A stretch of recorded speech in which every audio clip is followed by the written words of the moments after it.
Hi there, in this episode we're going to look at the Articles of Confederation. The Articles of Confederation were our nation's first try at government after the Declaration of Independence. Like the Declaration of Independence, it was created by the Second Continental Congress. It's the document that we use to govern ourselves throughout the course of the Revolutionary War. Now, the Articles of Confederation set America up to be a confederation. And what that means is that our government was state-centered.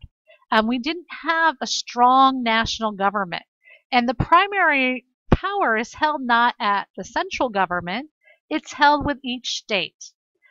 We do this because we are afraid of having too powerful a government. Remember, we just signed the Declaration of Independence. We just listed all those reasons why we thought England was horrible and why King George III was a tyrant.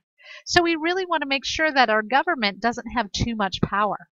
The unitary government, that one where it's centralized with a legislature, an executive, and a judicial, is what England had, and we want to make sure that we don't have that.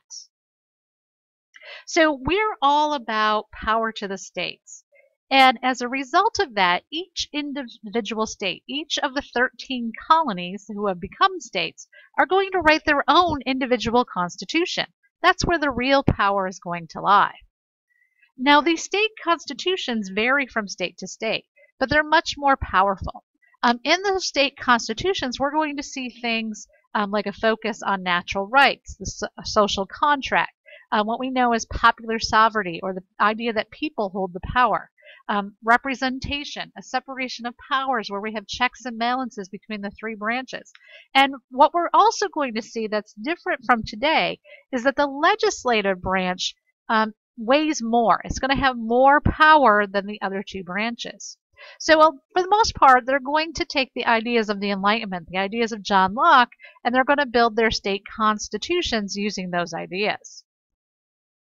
Each of those states as well, not the federal government, but the states, are going to be the ones that protect individual rights. An example of this would be the Virginia Declaration of Rights. Most states had some kind of protection of rights as well, things like freedom of the press and religion, trial by jury, the idea you can't be forced to confess, or no cruel and unusual punishment, the right to vote for men who were qualified. All states protected some sort of rights, but they weren't the same based on what state. Each had its own version. Now, the Articles of Confederation is what the national government was. It's on top of the state government. And there was some good things about it. Not a lot, but some good things.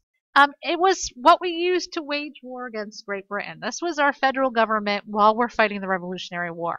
It allowed us to fight the war. It allowed us to negotiate peace with Great Britain through the Treaty of Paris.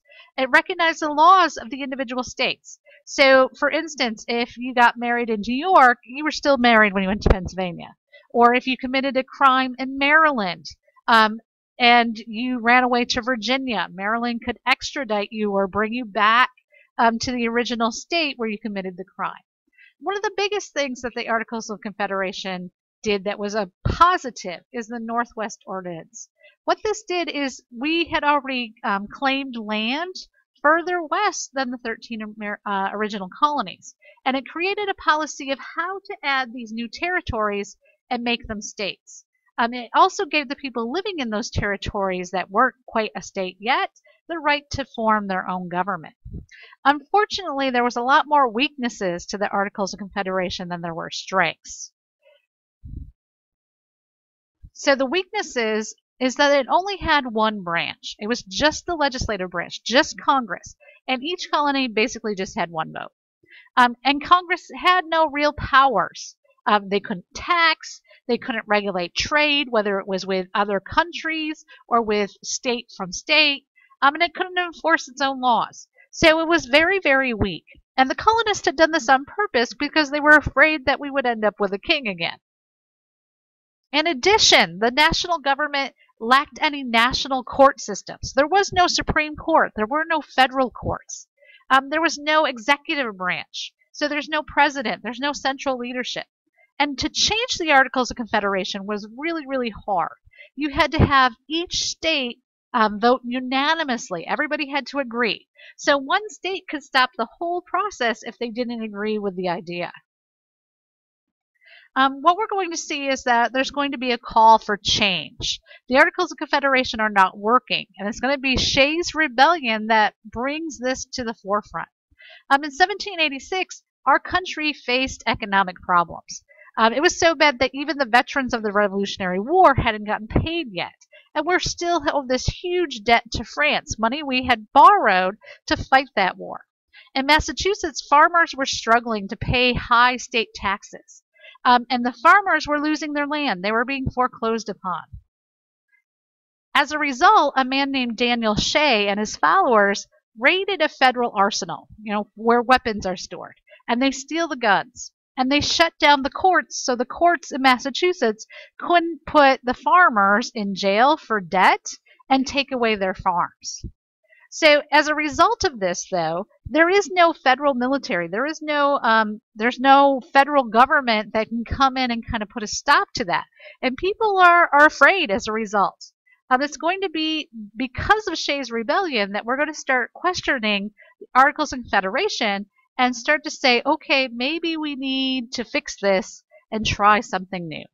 In the next episode, we'll talk about that fix. We'll talk about the Constitutional Convention and how our Constitution was created. That's it for now.